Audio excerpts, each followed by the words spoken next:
हमारा ग्रह पृथ्वी विशाल ब्रह्मांडीय सागर में एक छोटा सा कण, एक कहानी समेटे हुए है जो समय जितनी ही पुरानी है। यह ब्रह्मांडीय टकरावों, उग्र शुरुआत और जीवन के धीमे स्थिर मार्च की कहानी है। हमारी यात्रा बिग बैंग से शुरू होती है, एक ऐसी घटना जिसने ब्रह्मांड को जन्म दिया जैसा कि हम जानते हैं। इस आदिम विस्फोट से हाइड्रोजन और हीलियम सबसे सरल तत्व बने। अंतरिक्ष के विशाल विस्तार में बिखरी ये गैसें हर उस चीज की निर्माण सामग्री बन गईं जो आज हम अपने आसपास देखते हैं। अरबों साल पहले के समय की कल्पना करो, जब हमारा सौरमंडल गैस और धूल का एक घूमता हुआ बादल था। सितारों और ग्रहों के लिए एक ब्रह्मांडीय नर्सरी अभी पैदा होना बाकी है। यहीं से हमारी कहानी वास्तव में शुरू होती है, एक नेबुला के बीचों बीच, जहां गुरुत्वाकर्षण ब्रह्मांड का शिल्पकार अपना प्रभाव डालने लगा। नेबुला हाइड्रोजन और हीलियम का एक घूमता हुआ द्रव्यमान अपनी गहराई में हमारे सौर मंडल के बीच समेटे हुए था। गुरुत्वाकर्षण, एक अदृश्य शक्ति जो ब्रह्मांड को आकार देती है, ने इन गैसों को एक साथ खींचना शुरू कर दिया।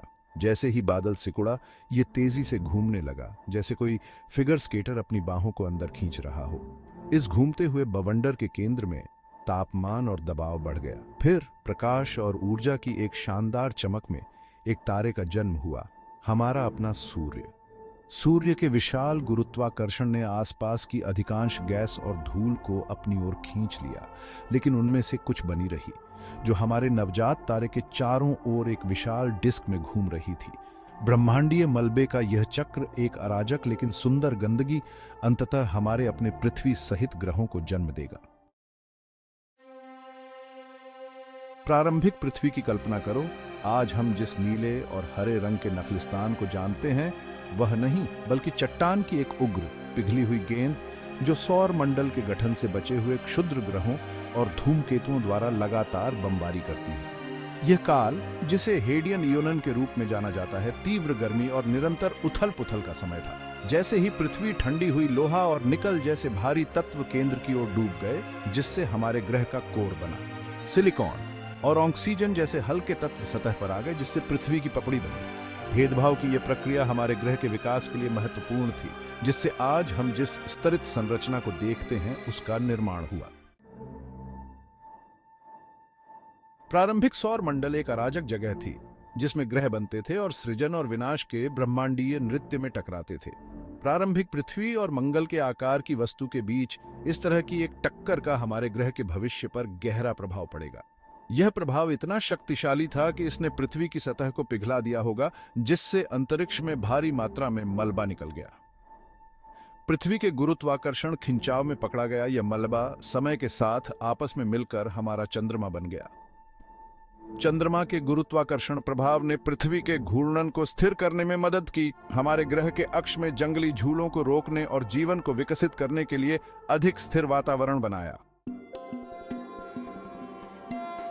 खंड 5, जीवन की सांस, पृथ्वी का प्रारंभिक वातावरण। ज्वालामुखियों ने प्रारंभिक पृथ्वी को आकार देने में महत्वपूर्ण भूमिका निभाई। जैसे ही पिघली हुई चट्टान पृथ्वी के आंतरिक भाग से निकली, इसने ग्रह के मेंटल के भीतर फंसी गैसों को छोड़ दिया।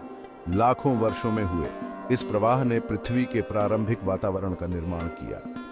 यह आदिम वातावरण उस हवा से बहुत अलग था, जिसमें हम आज सांस लेते हैं, जो मुख्य रूप से नाइट्रोजन, कार्बन डाइऑक्साइड और जल वाष्प से बना था, जिसमें केवल ऑक्सीजन की मात्रा बहुत कम थी। जैसे जैसे पृथ्वी ठंडी होती गई, वायुमंडल में जल वाष्प संघनित हो गया, जिससे बादल बने और अंततः ग्रह की सतह पर बारिश हुई। लाखों वर्षों तक चलने वाली इस अथक बारिश ने पृथ्वी की घाटियों को भर दिया, जिससे पहले महासागरों का निर्माण हुआ। ये महासागर ग्रह की सतह के अधिकांश भाग को कवर करते हुए पृथ्वी पर जीवन का उद्गम स्थल बनेंगे। खंड 6, पानी। पानी हर जगह, महासागरों का निर्माण।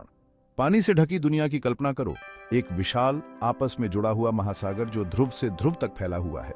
यह प्रारंभिक पृथ्वी थी। इसकी सतह ज्वालामुखी गतिविधि और उल्कापिंडों की अथक पिटाई से गढ़ी गई थी। लेकिन इस उजाड़ से दिखने वाले परिदृश्य के नीचे एक परिवर्तन हो रहा था। ज्वालामुखी के बहिर्वाह द्वारा बढ़ावा देने वाली लगातार बारिश ने पृथ्वी के घाटियों को भर दिया, जिससे पहले महासागरों का निर्माण हुआ। ये महासागर आज हम जो शांत नीले विस्तार जानते हैं, वे नहीं थे।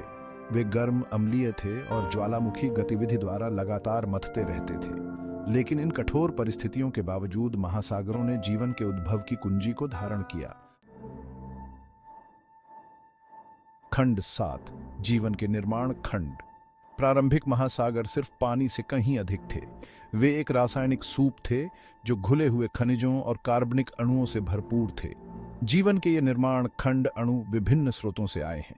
कुछ को धूमकेतु और उल्कापिंडों द्वारा पृथ्वी पर पहुंचाया गया, जबकि अन्य महासागरों में ही बने बिजली, ज्वालामुखी गर्मी या यहाँ तक कि सूर्य की पराबैंगनी विकिरण द्वारा संचालित रासायनिक प्रतिक्रियाओं के माध्यम से ये कार्बनिक अणु अपनी क्षमता में सरल लेकिन गहन एक दूसरे के साथ बातचीत करने लगे, जिससे अधिक जटिल संरचनाएं बन गईं। लाखों वर्षों में रसायन विज्ञान और भौतिकी के नियमों द्वारा संचालित इन अंतःक्रियाओं ने पहले स्वप्रतिकृति अणुओं का निर्माण किया, जो स्वयं जीवन के अग्रदूत थे। खंड 8, जीवन की चिंगारी, एक रहस्य जो अभी भी उजागर हो रहा है। वह सटीक क्षण जब निर्जीव पदार्थ जीवन में परिवर्तित हुए, विज्ञान के सबसे बड़े रहस्यों में से एक बना हुआ है। कुछ सिद्धांतों का सुझाव है कि समुद्र तल पर ज्वालामुखी झरोखों में जीवन का उदय हुआ, जहां पृथ्वी के आंतरिक भाग से गर्मी और केमिकलों ने जीवन को शुरू करने के लिए ऊर्जा प्रदान की। दूसरों का प्रस्ताव है कि जीवन की उत्पत्ति पृथ्वी की सतह पर पानी के उथले कुंडों में हुई, जहां सूर्य के प्रकाश ने जीवन को प्रज्वलित करने के लिए आवश्यक चिंगारी प्रदान की। जबकि हम निश्चित रूप से कभी नहीं जान सकते कि जीवन कैसे शुरू हुआ, हम जानते हैं कि इसकी जड़ें शुरुआती महासागरों में थीं, जो जीवन की रासायनिक प्रतिक्रियाओं के लिए एक विलायक और माध्यम के रूप में पानी की शक्ति का प्रमाण है।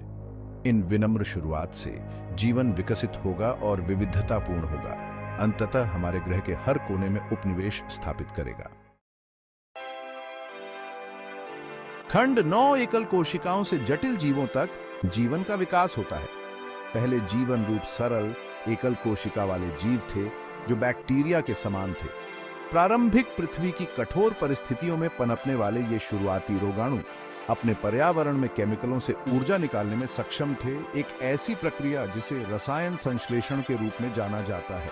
समय के साथ इनमें से कुछ रोगाणु प्रकाश संश्लेषण के माध्यम से सूर्य की ऊर्जा का उपयोग करने की क्षमता विकसित करते हैं, एक उपोत्पाद के रूप में ऑक्सीजन जारी करते हैं। यह ऑक्सीजन शुरू में कई जीवन रूपों के लिए जहरीली थी, धीरे धीरे वातावरण में जमा हो गई, जिससे ऑक्सीजन श्वास जीवों के विकास और आज हम जो जटिल जीवन रूप देखते हैं का मार्ग प्रशस्त हुआ। खंड 10, पृथ्वी की हमेशा बदलती प्रकृति। पृथ्वी की कहानी ठहराव की नहीं बल्कि निरंतर परिवर्तन की है। महाद्वीप बह गए हैं, पहाड़ उठे हैं और मिट गए हैं, और हिमयुग आए और गए हैं। जीवन ने ही ग्रह को आकार दिया है, उस ऑक्सीजन से जिससे हम सांस लेते हैं, उस जीवाश्म ईंधन तक जो हमारी आधुनिक दुनिया को शक्ति प्रदान करता है। पृथ्वी का इतिहास हमारे ग्रह की प्रणालियों, भूमंडल से लेकर जीवमंडल तक की परस्पर इंटरकनेक्टेडनेस का प्रमाण है। जलवायु परिवर्तन से लेकर जैव विविधता के नुकसान तक 21वीं सदी की चुनौतियों का सामना करते हुए इस परस्पर इंटरकनेक्टेडनेस को समझना महत्वपूर्ण है। खंड 11, हमारा पीला नीला बिंदु ब्रह्मांड में एक अनमोल नखलिस्तान। जैसे ही हम अंतरिक्ष की विशालता को देखते हैं, हमें अपने ग्रह की अनमोलता और नाजुकता की याद आती है।